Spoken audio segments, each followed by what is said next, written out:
যে বিষয়টা নিয়ে আজকে কথা বলবো সেটা হচ্ছে পারিবারিক জীবন।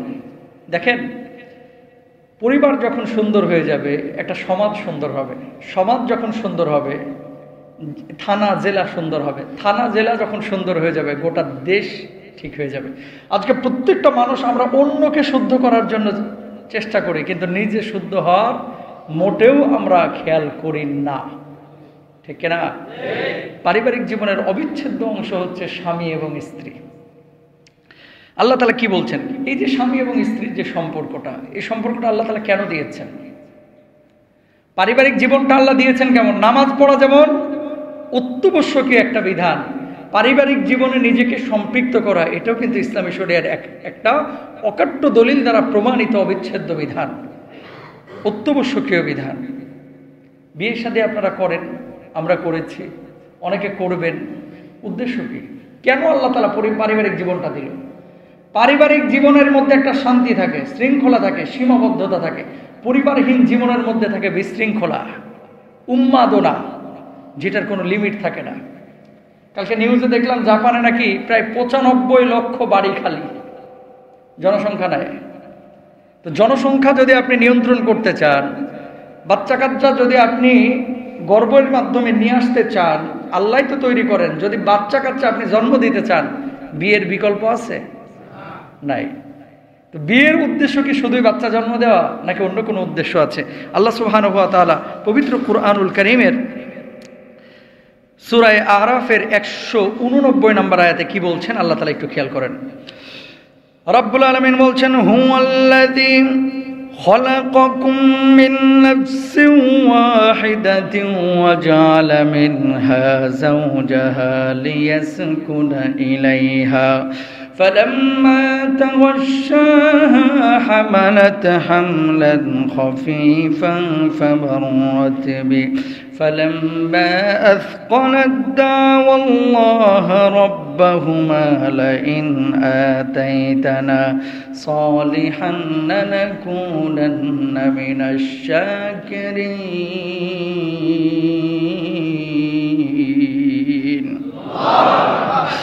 রব্বুল আলামিন কি বলছেন খেয়াল করেন। তিনি সেই সত্তা যিনি তোমাদিগকে সৃষ্টি করেছেন একমাত্র সত্তা থেকে, আর তার থেকেই তৈরি করেছেন তার জোড়া, যাতে তার কাছে স্বস্তি পেতে পারে। অতঃপর পুরুষ যখন নারীকে আবৃত করলো তখন সে গর্ভবতী হলো, অতি হালকা গর্ভ, সে তাই নিয়ে চলাফেরা করতে থাকলো। তারপর যখন বোঝা হয়ে গেল তখন উভয়ে আল্লাহ তাআলাকে ডাকলো, যিনি তাদের পালনকর্তা। তুমি যদি আমাদেরকে সুস্থ ভালো দান করো তবে আমরা তোমার শুকরিয়া আদায় করব। বলুন সুবহানাল্লাহ। অর্থটা বললাম। রব্বুল আলামিন কি বললেন? নারী এবং পুরুষের মধ্যে আল্লাহ রাব্বুল আলামিন যে জোড়া তৈরি করেছেন, এই জোড়াটা হচ্ছে স্বস্তির জন্য, শান্তির জন্য, ভালোবাসার জন্য, স্থিরতার জন্য। বউ বিয়ে করেছেন, স্ত্রী আপনার স্বামী হিসেবে গ্রহণ করেছে।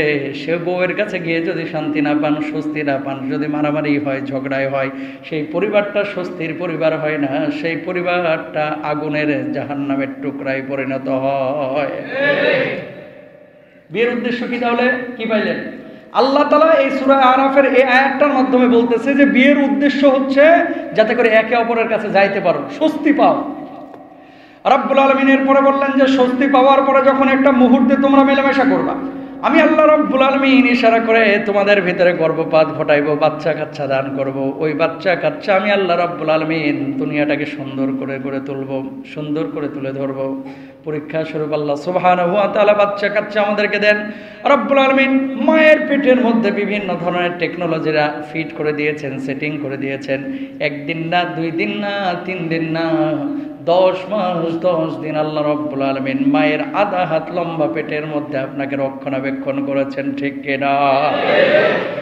রব্বুল আলামিন কি বলছেন? সুম্মা খালাকনান নুতফাতা আলাকাতান ফাখালাকনাল আলাকাতা মুদগাতান ফাখালাকনাল মুদগাতা ইদামান ফাকাসাউনাল ইদামা লাহমা।